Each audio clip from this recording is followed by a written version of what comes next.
what a mess. Actually, this is just going to be a video about my upcoming project that I'm doing on my 182 key system, adding relays to the system.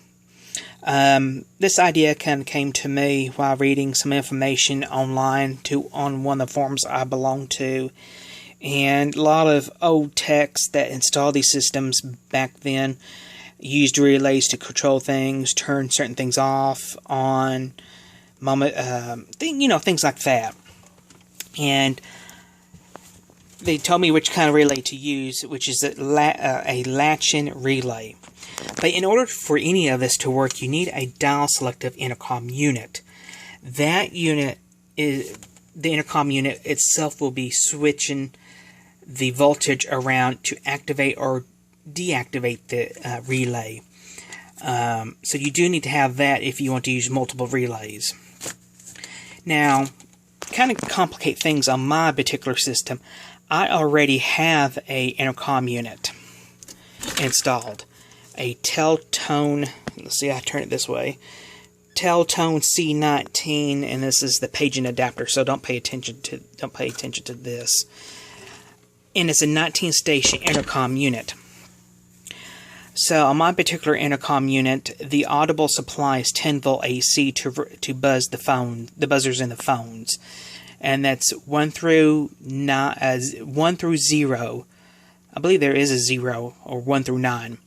But since that is a 19-station intercom unit, it does not recognize the number 2 digit. When you push extension, well, there is no extension 2. So if you hit the number 2 on the telephone, it absorbs it. Then if you hit number 1, that becomes extension 21, basically.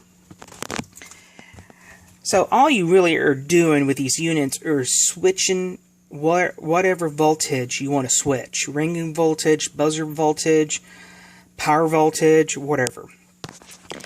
And since I'm going to be using relays, they recommended me to, since most relays come in 12 or 24 volt, and the 24 volt is on the power supply here on the KSU, that you reverse the ground on it, so you'd be switching the ground as the audible supply.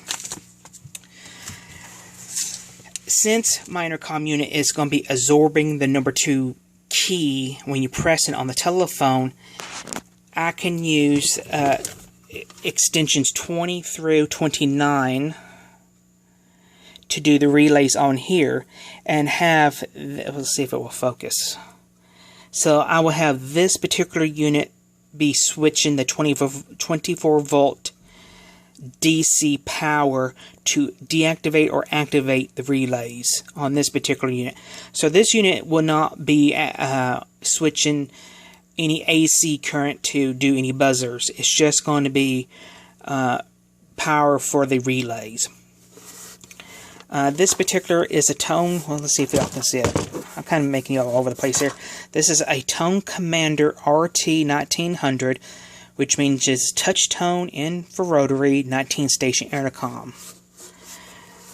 Since extensions 1 through, just say 9, those are used for my telephones. Technically, I only have 3 telephones wired in my room.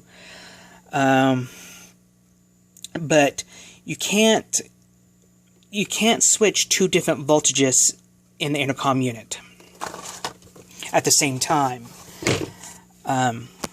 You can't switch ring voltage at the same time while switching buzzer voltage. Now you can if you reverse it to switch ground, and then you have to wire the phones a certain way, and the phones become live and hot, and you can do it that way, but I don't want to do that.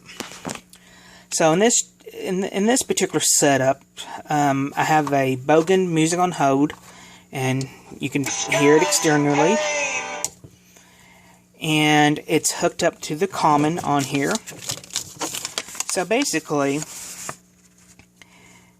the audio output from the Music on Hold is connected to the common on both sides. the output is connected to the normally closed, let's see if I'll zoom in here, focus, normally closed contacts. So when the relay is triggered, the normally closed circuit opens up and connects the music on hold or the music to the Bluetooth speaker here. Now, to warn you, I don't have any way to adjust the volume, so it is kind of loud. I did turn down the music on hold low as it will go, but you know, it's still kind of loud. And then you have the trigger. You have the negative and the positive trigger, which I've been playing around with this, and you can hit the trigger twice and it'll turn on and turn off. So you can do it that way. Oh, by the way, the 24 volt power is coming from the Talk 24 volt unfiltered DC. I just kind of hooked it up right here just for, you know, just for demonstration purposes. This is what the box looks like here. It's kind of beat up.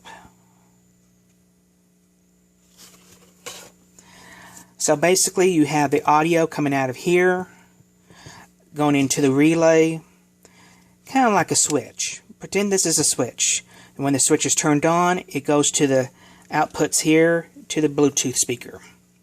And for those who want to know what a 66 punch-down block, this is what it looks like. That particular intercom unit does require a Infinal cable with a punch-down block. Some intercom units, like Melco made one, which is a 10-station, and Valcom made a 10-station one that did not require a 66 punch-down block or an Infinal cable. They had the punch-down block already on the unit itself. And I think if I have a picture of it, I will include it. But the guy who I bought the intercom unit included the punch-down block at no additional cost. And because I asked him, you know, do you have one? You know, I'm willing to pay for it. He said, I have one, but it's not in a perfect condition. And I said, that's okay. And he said, I can give it, you know, I just will include it in the box for free. And I can clean it off, no big deal. So in order to activate, so be careful, you know, if you were in headphones, kind of turn it down. You have the trigger, let's see. You have the trigger, oh, hold on, I gotta, because I can't see through here very good. You have the trigger right here on the trigger terminal, and then to activate the relay, you hit it here. And let me turn on the Bluetooth. I guess that will help, or turn on the speaker.